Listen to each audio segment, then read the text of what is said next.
So we'll get started, and we're going to get to know Dr. Margaret McKenzie. She's a graduate of Washington State University School of Medicine in St. Louis, WashU, right? It's WashU, and practiced for more than 20 years. Her specialty is obstetrics and gynecology. A person of many accomplishments, and you might Google her because I have quite a few times, and then there's never an end to what I find about her on the internet. She is currently president of Cleveland Clinic South Pointe Hospital in Warrensville Heights. She's a sought-after speaker locally, nationally, and internationally.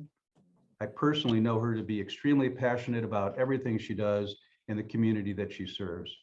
And I must also add, she serves on the board of the Warrensville Heights Area Chamber of Commerce, which we know earlier. So Dr. McKenzie, you're a very interesting person. Help us get to know you more. Tell us your story. Tell us about how you became the person you are today. And we'll turn it over to you. Great. Yeah, absolutely. So I have a sense of humor. So in spite of my job and how serious my job is, I'm gonna hope you guys will get the sense of humor. So I was raised in a very small country in South America until I was 18 years old. The country is called Guyana. It's next door to Venezuela and Brazil and Suriname, okay? And it became famous in the world. It used to be a British country until 1966.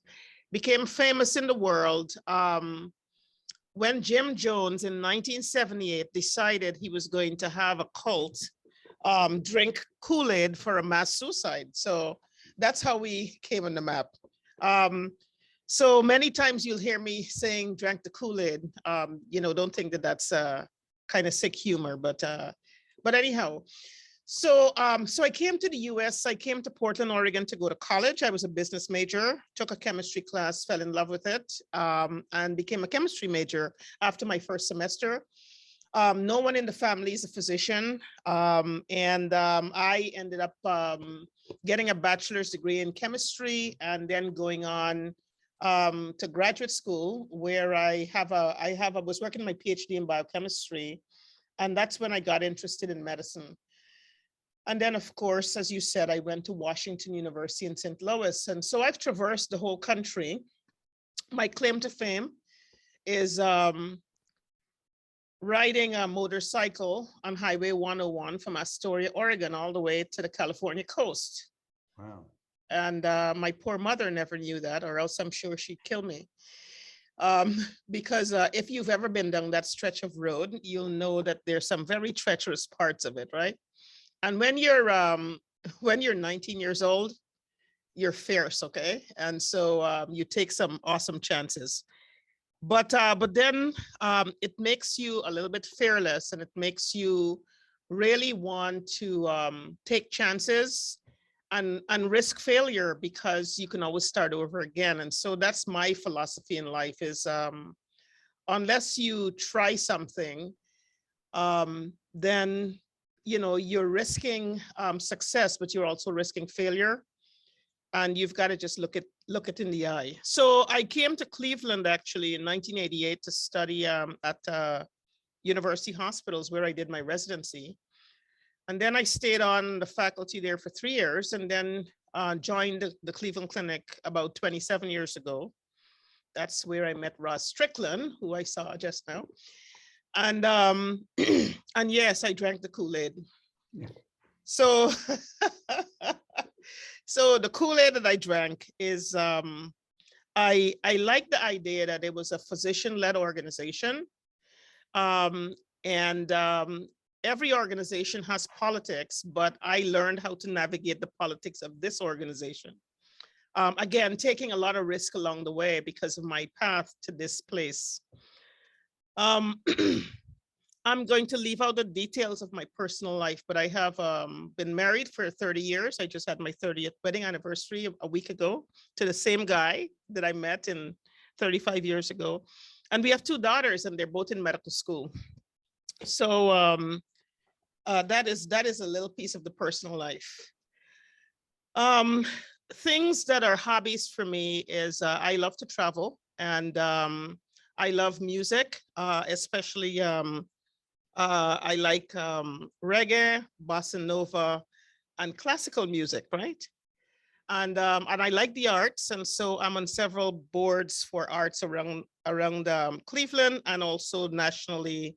I'm on my academic board of directors, where I'm actually do a lot of work in governance and philanthropy.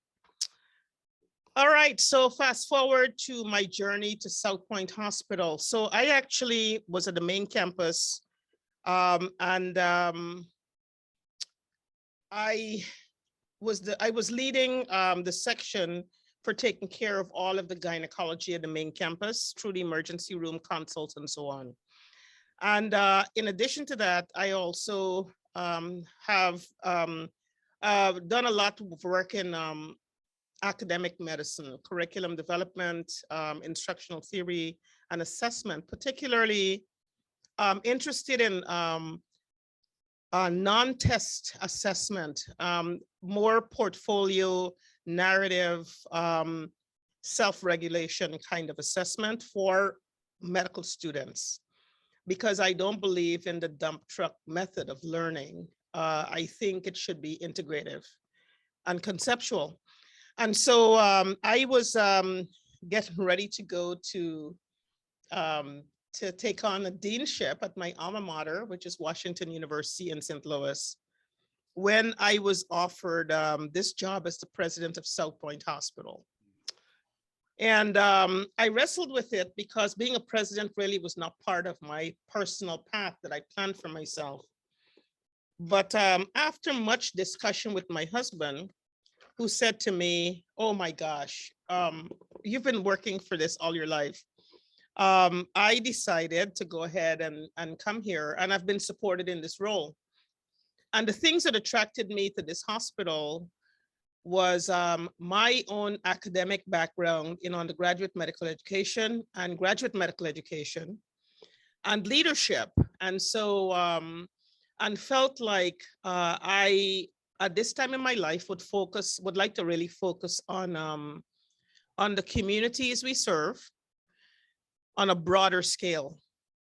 So in addition to being patient-focused all of my career in medicine, where I actually embraced the philosophy that every human is worthy of care, regardless of whether they could afford it, regardless of if they're a jerk or a prince, and regardless of whether or not they believe in the same philosophies that I do. So even if it's someone who is my enemy, if you present for care, I believe that you should get the best care. And so when our new CEO came and spoke about one of the tenets of the Cleveland Clinic in terms of our values is, and in terms of our vision, is that everyone who works in healthcare, it should be the best place for people to work in healthcare. And it should also be the best place to receive care anywhere in healthcare. And translating it to treat every single patient like they're your family member. So even if you hate your family member, when they're in dire straits, you're going to take the best care of them. And so, so that's been the philosophy that I've been living at. And so outside of that, caring for both the people who work here as well as the patients who show up in our care, I believe begins with our community. And so at this stage of my life, I actually really wanted to be giving back to the community, mostly in a transformational way, because I feel as though I understand the community through a different lens. And the lens is a personal one, because I came into this country from a very tiny country that is very, very poor. And I would dare say on the level of East Cleveland poor. And I do believe that when people are given opportunity, that when they're shown that they're valued and that they're loved, that you could really transform them. And so it's in that spirit that I show up in this space every day. And so a lot of our work is not just focused on the medical school that's here, but it's also focused on, we have several residency programs in the hospital. And now it's time to really, really turn ourselves to the community that we care for. So the way that we look at the community is in terms of doing like needs assessment of what does the community really need to stop them from showing up in our hospitals so sick, that by the time they show up, they're really needing, you know, the extremes of our resources to care for them. And as a result, the chances of good outcomes then is lowered, right? And so I believe that I don't like to use the colloquialism which is used to describe the community challenges as a social determinant of health. But I think that if I could break it down to something very simplistic, and that is, what does any human need to thrive, right? Well, you need a sense of belonging. You need a sense of value. You have to be able to find meaningful work so that you can make an income so you can take care of your family. And you need to also learn how to take care of your health, not just of you, but of your family. And you need to learn how to ask all those hard questions of those tough family members who never want to talk about the family history because of shame, so that you could know your family history and learn how you can use all of that to manage yourself. And so that is the approach that I take in my everyday life. We're always trying to think about who are the people who are showing up? Why do they show up the way they do? And how could we help them feel valued so that they could show up differently? Because at the end of the day, each one of us is so vulnerable, right? I would say that that's the number one lesson. So you can be very secure, you can have the best job, you can have the best business, and you can have something catastrophic like a pandemic or a fire or a flood or an earthquake. And then it just destroys the entire landscape of your expectations and how you make a living and the safety of you and your family, and clearly then your well-being. And so that is how I plan to spend the rest of my time on this earth, is trying to help humans to navigate that space and get out of there where they are. So that's me in a nutshell. There you go. That was great. That was a lot. Thank you very much. Who were your early on influences?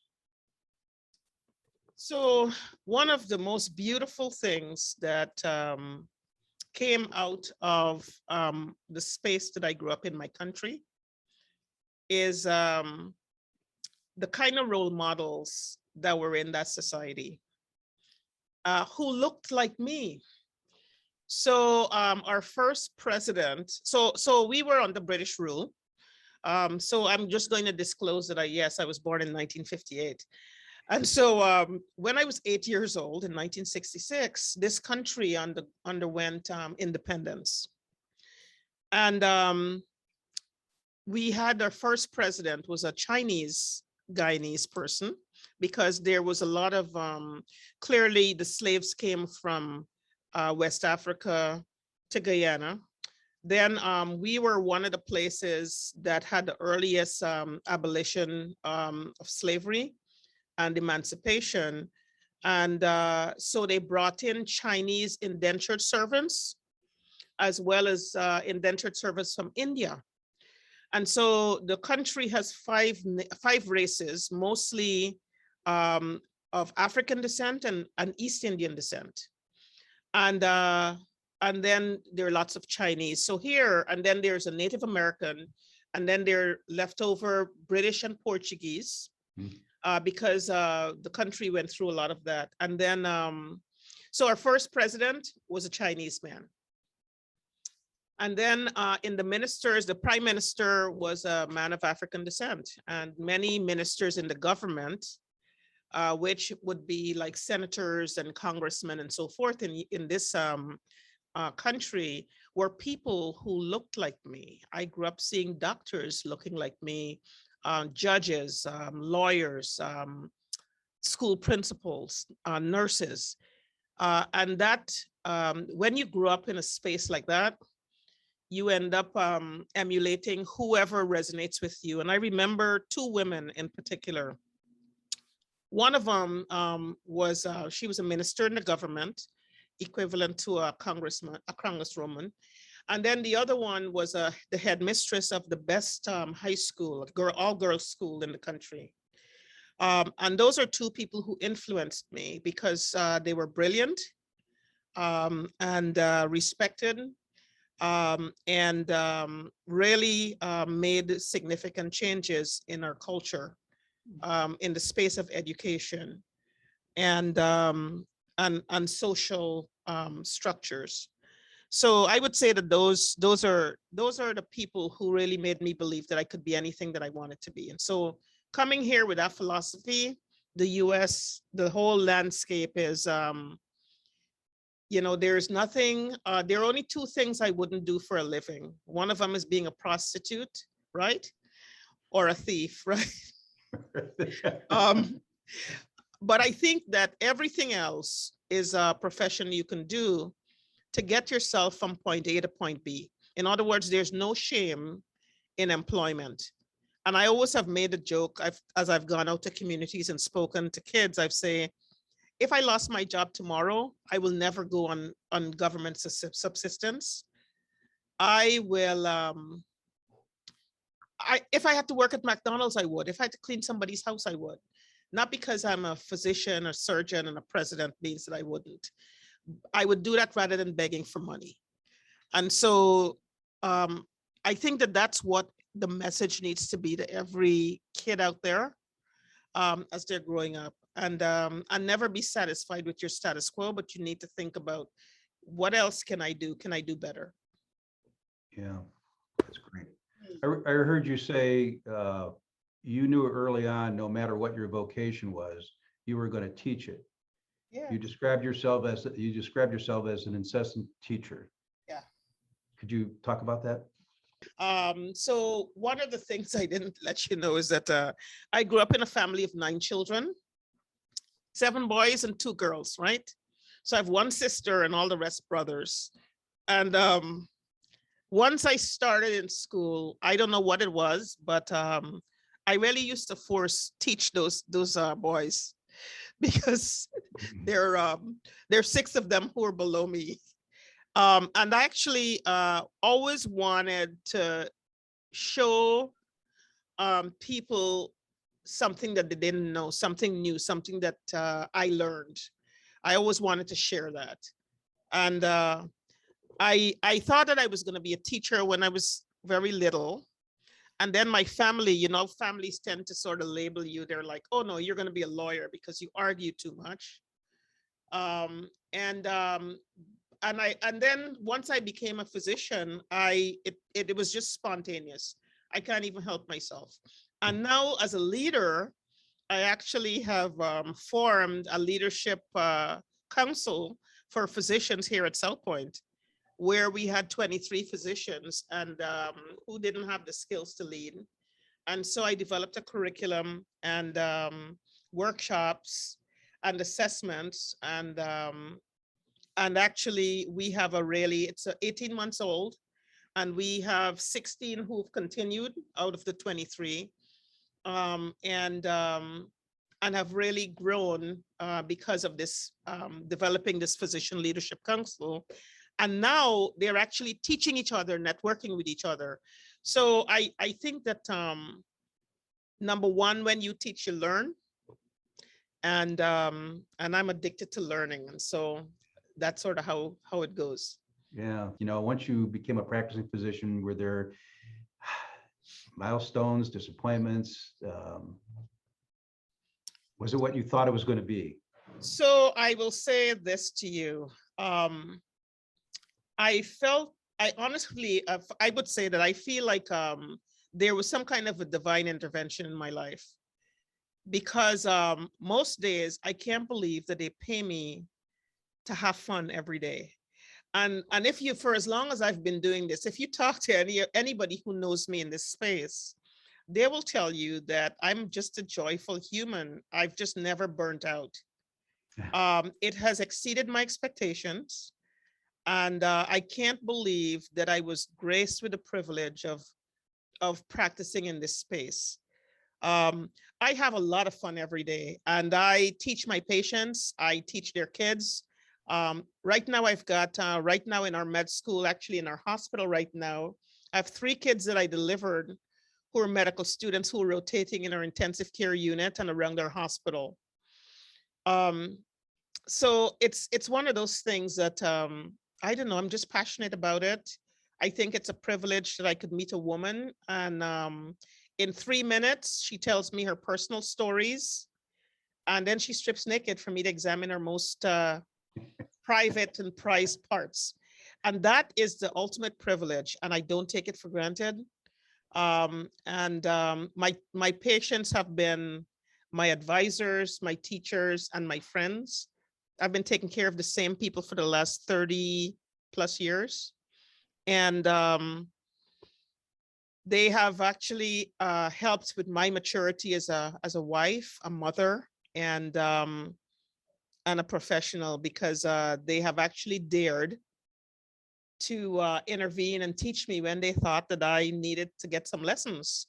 So a good example of that is, my oldest daughter was reading at the 2nd grade level when she entered before she entered kindergarten. But she was a late birthday. In fact, she just had a birthday. And she was didn't have a lot of great social graces, okay, skills. And so of course I was excited for her to go to school, because I went to school when I actually went to kindergarten when I was 3 years old. Because in that country, once you show promise, they just let you keep going. There's nobody who stops you, right? And so I thought that my daughter, if she's reading at the 2nd grade level, she should go to kindergarten. And all of the teachers and the headmistresses who would come in, they'd say, don't you send that girl to school. And I couldn't understand why. They said, because she needs some more social skills and you should leave her out for a year. And I will tell you, that's the best thing that I ever did for that girl, even though sometimes she blames me because she graduated, with kids who were a year younger than her. So that's just one example. And then of course, the care and keeping of husbands, my patients taught me that. That's something that I didn't have any other mentors except my patients. And as they, as we went through their care, they're the ones who taught me about the care and keeping of husbands. Yeah, very good, very good. Would you tell us about your role as a president of a hospital? What's it like? Well, I'll tell you, I think the first time so for me, traversing the course that I took to get here, I think the first year I spent in imposter syndrome. I'm like, oh, I didn't train for this. And so there was this learning curve that was very steep, because I didn't understand that the very traits that made you a great physician, that was successful and a great teacher, were going to be the same skills that you're going to draw on being a leader of an 1,100 person, personnel hospital. Yeah. And also understanding that the same philosophy, when you teach other people, you learn. And that I think that the most important lesson I learned that first year was who you have on your executive team should not be strong people like you. You need to hire for people who can even you out 360. In other words, you've got to look at your weaknesses, and you've got to hire for people who are strong in that area. And then you've got to empower them. And then you have to trust them. And when they make bad decisions, you are the leader. You have to take the fall. Always step in and take the fall. But when they have a win, you push them to the front and you celebrate them. And that allows you to build loyalty in your teams. And I also will intersperse very carefully a little bit of humor so that I could bridge that gap of, you know, feeling, making people so afraid to speak to me, but instead bringing it down, but not too much that they're feeling like your buddies and pals, but definitely feeling like you're approachable, right? So that we have an environment that's focused on providing the highest quality of safe care by having an environment where silence kills. And so if anybody sees something, I want them to say something. It's like at the airport, if you see an empty bag or something sitting in a corner, you don't just sort of say, oh, there's a bag in the corner, but you might want to say, you know, something, there's a suspicious looking bag in the corner. Well, we want that kind of culture in the hospital. And so I intersperse it with a lot of humor. And I also talk a little bit about my own personal human journey, which helps to have other people feel, I would say, display some of their own vulnerability. It allows us then to know that we could be human with one another and that you don't have to be perfect. And again, if you have to take the fall for something, that as the leader, I would take the fall, but I would celebrate your wins with you in the front of that. So I don't know if that helps you there. That was good. That was good. Are you balancing life, work now? Yeah. So I'm the person who, if I don't have balance in my life, I definitely would quit because frankly, your life is really not a dress rehearsal. This is it. You know, you're not practicing and then you're going to come back. So here is what philosophy is in my house. So our youngest daughter, who just started med school a little over a month ago, has always had interests outside of what she's doing as a major. And so I would always say to her, you know, don't you think you're doing too much? I think you're doing too much. She says, Mom, I have to balance my life. And if I don't learn it in college, I'm never going to learn it. Because I grew up in a culture where you had to pay attention to your education first and let everything go. But what I've taught my kids is you have to balance your life. It's not a rehearsal. You really don't know when it's going to end. And so it's not a practice run. So I really do live my life authentically that way. But I would definitely quit if I felt like I couldn't have balance, because why is life worth living, right? Yeah. Yep. I want to ask you this question. You don't have to answer it, but how do you see the world today? What shape are we in as humans? What's going on? What's going on? Yeah. So again, philosophically, personally, I think about this a lot. I know that we're going through an evolution. And the evolution is we're moving away from me first to us. And when that kind of transformation is happening, everybody can't go along with it because not everybody's ready for that journey. But we're being pulled into it by a new generation of thinkers that do things totally different than we traditionally have. It is them who have allowed us to be prepared for having the capacity to pivot on a vaccination like this, because that technology has been out there We've been using it in the area of our cancer journey, trying to cure cancers. But it was a young person who thought of using that technology to attack a virus that had such multiplicity to escape our immune systems, like this particular virus. For us to be able to pivot to virtual world, the rest of us didn't think it was possible, but anybody who's got kids or grandkids will tell you they're upstairs and they're texting you downstairs. You know, why couldn't you come downstairs and talk to me? Why, mom? Why? You know, and so they're forcing us to think that there are alternative paths to getting our work done. And I think that they're also better advocates for people who are not like them in terms of philosophy, religion,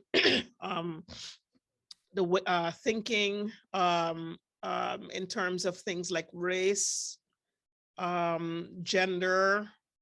I can't tell you how many times I've been slapped on the hand by my daughter for saying the wrong pronoun or making an assumption, you know, like there's one of her friends who's converted genders, and I try to call him by her name, and boy, do I get my hand slapped. But they embrace the fact that, and they celebrated that people should be allowed to be themselves. So I think that we're at a crossroads of some kind of transformation that will probably level the playing field a little bit better than it has currently. But we also have there are lots of things going on at the same time. It's not just the technology. It is nature as well, right? It's nature. The world is being reshaped, the landscape of the world. But also it's our philosophy and our thinking, right? So I am really hopeful, but I can't have the expectations I had as a girl that the world was going to stay the same. It's going to be different, but the people who it's going to be different for are going to be ready for it, right? Especially if you think about our generation. I could think about my grandmother was born in 1892. And her expectations, you know, so she used to travel by boat to England from Guyana. And when the airplanes came up, she just thought that, my goodness, that was evil. Like, how could we dare to you know, so it just goes to show you, right? And so we tend to have our old thinking, whereas the young people today are saying, no, you don't understand, this is possible. Quit holding on to the past, right? And so I think that it's going to be okay for them because that's what they'll know. And I think that they'll thrive just like we did. Great answer. Thank you. I agree. My last question, what's next at South Pointe? I'm excited about where we're going to go. Good. So South Pointe is part of a very large organization. And so what I say might change. However, I know that we're here to serve the community. We just got that $11 million philanthropic endowment, and that's going to allow us to keep medical education in the campus. So we're going to continue to have the residency programs and the medical school, and that is going to shape, it's going to shape what we do in this community.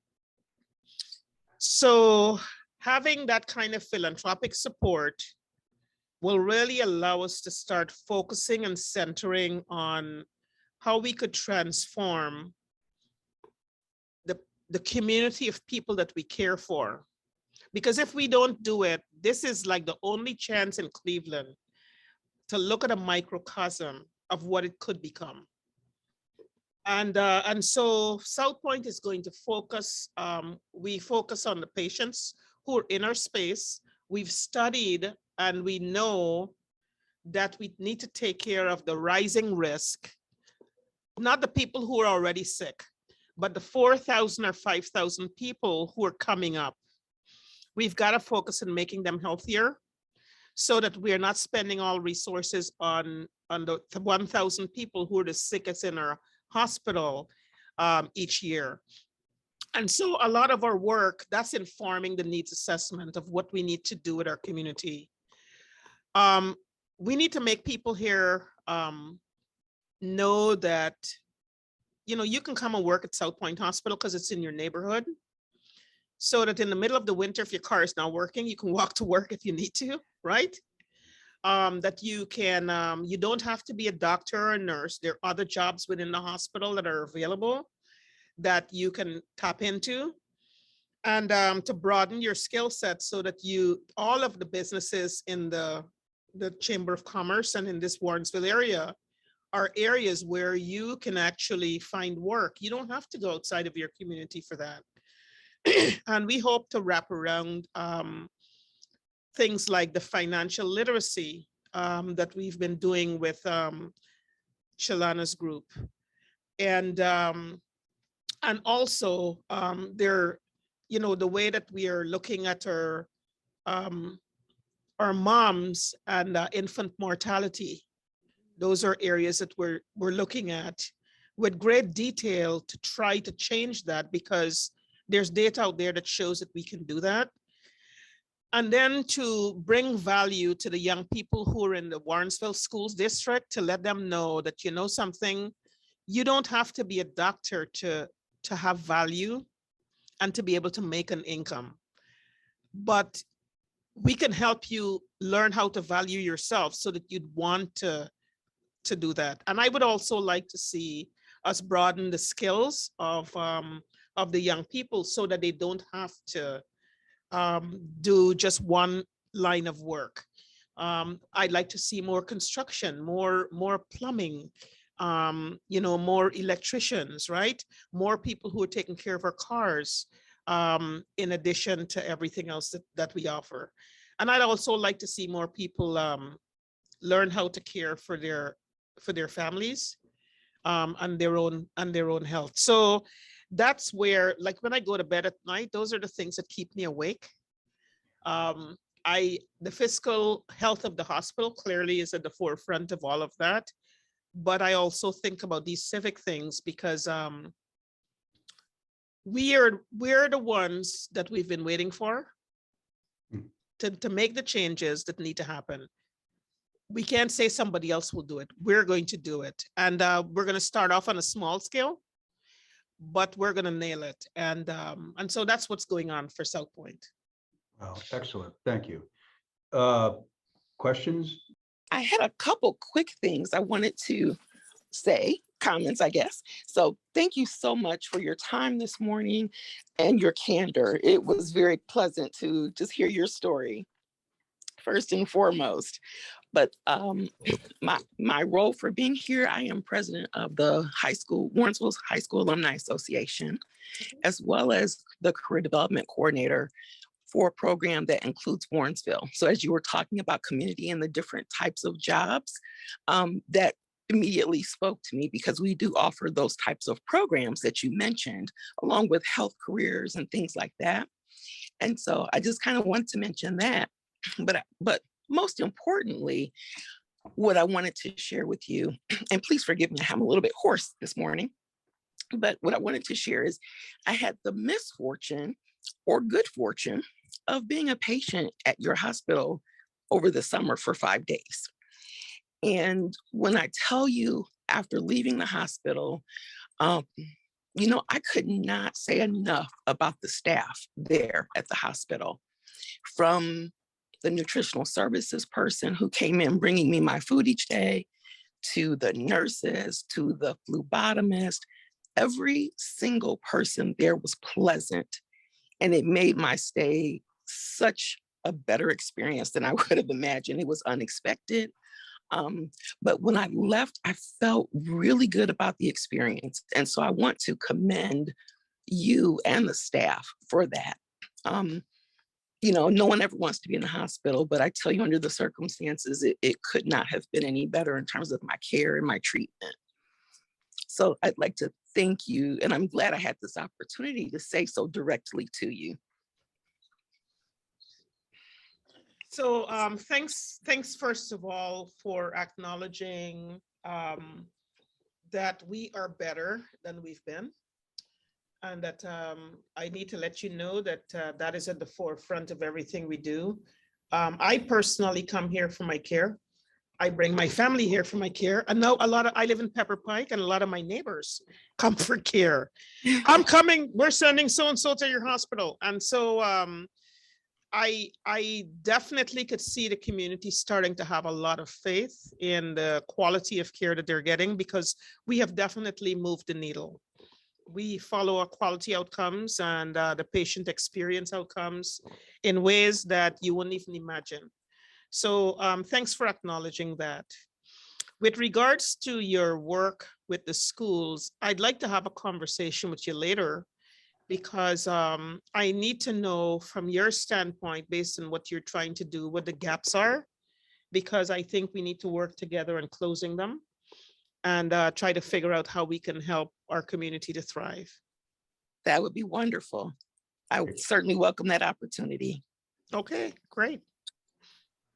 We have Hi, time Dr. for McKenzie. maybe My name one. is- Go ahead. Thanks, Steve. This is Tim. Hi, Dr. McKenzie. My name is Tim Hamilton. I'm from CareSource, and I know this may be a long shot. I don't want to assume that everyone in the Guyanese diaspora are familiar with each other, but do you know a virologist on the biology faculty at Ohio University by the name of Dr. Calvin James? Of course, we were in graduate school together. He's Oh, a good, okay. he's a microbiologist, and I was in biochemistry. I know him and his wife, who's a dentist, very well. The dentist, right? Oh, good. Yeah. Okay, yeah. I worked at Ohio University. That's my alma mater, Okay. and I got to know him pretty well. So he's a really good guy. So. Yes, he is. Small Thank you. world. Steve, Yes. One more. hey, Steve, this is Veronica. Hi, Veronica.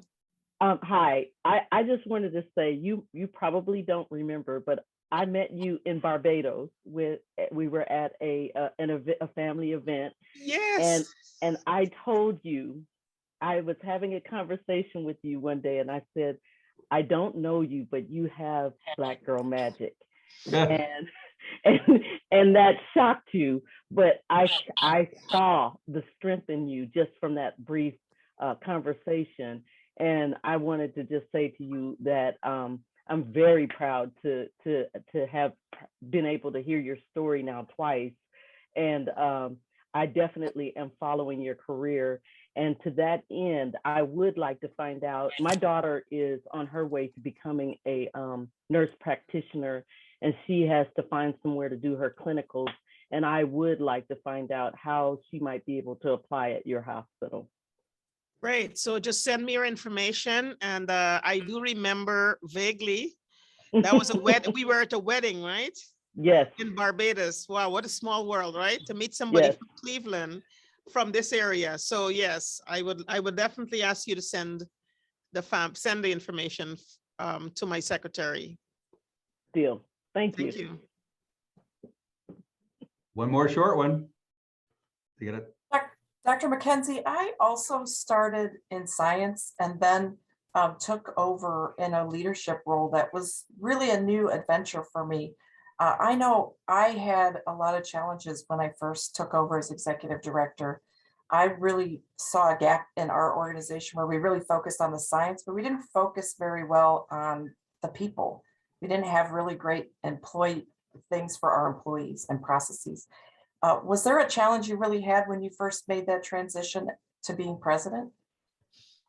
Absolutely. I'll tell you, the transition is when you're quote unquote drinking water from the fire hose, you're focusing on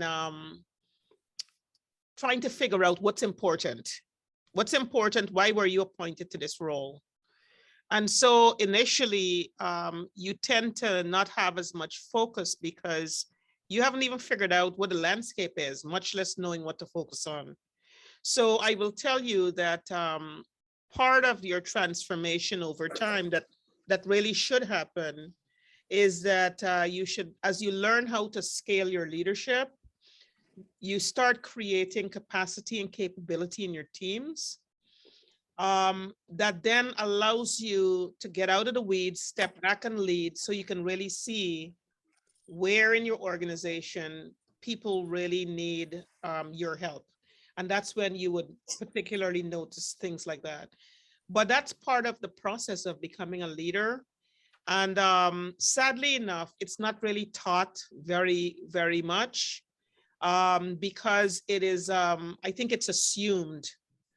But I think that with us getting more and more vulnerable, if you follow a lot of Brene Brown's work, you know, we are now having conversations that normally are uncomfortable, bearing our insights as leaders so that we can allow ourselves room to grow as a leader. So I would say I like to push myself to a place of discomfort, because I know that right at the edge of that discomfort, I'm going to be transformed as a leader. And that's what I'm constantly looking for.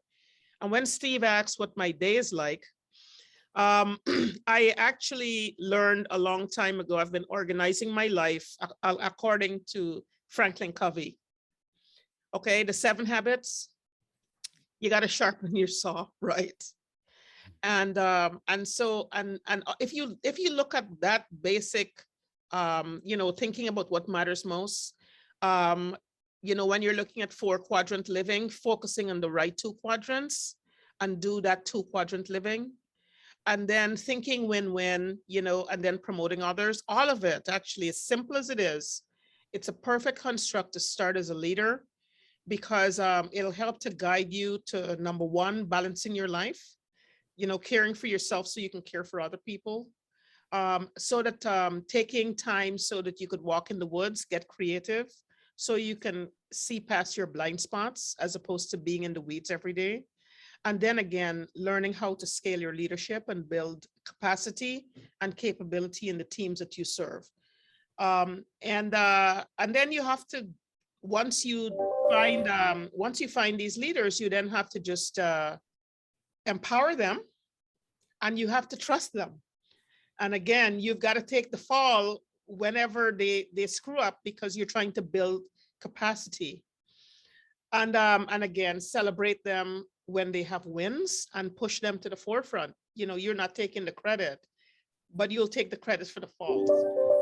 And I think that allows teams to become high functioning, because they start caring for each other, and they start understanding their value in your organization. Great. Dr. McKenzie, we're very grateful for your time today, and of course for the work that you do, and of course their staff at the hospital. Thank you so much for sharing with us today. And I thank you guys for sitting and listening to me here and allowing me to share.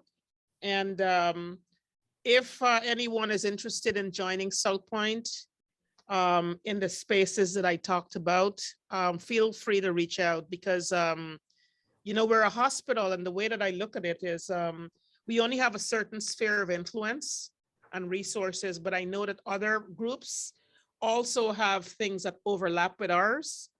And let us try to not work in a space where we overlap, but to really encourage each other to really thrive in the other spaces that we could influence more, because our community really needs us. And I think that if you think about where the community is headed, the ones that we neglect are eventually going to come back and bite us. Why? Because they're humans, and all humans really want is to be happy. And if you're happy and somebody else isn't happy, then you're creating that gap that then causes that strife. And I think that we need to just make sure that we figure out how everybody else could be happy. And there's one thing I want to say before I go. When I first came to the US to go to college, I started at a community college in Portland, Oregon. It's called Mount Hood Community College. So I always believe that as long as you teach people how to focus, it doesn't matter where they start. They could start out with a high school diploma, but you have to teach them how to focus so that they can do the 7 habits so they can get to their next goal and focus on what matters most for them. So thanks a lot. I appreciate you guys listening. Thank you very much for everybody for joining us, and we look forward to the next one. Thank you. Thank you, guys. Thank you for your attention. Bye-bye.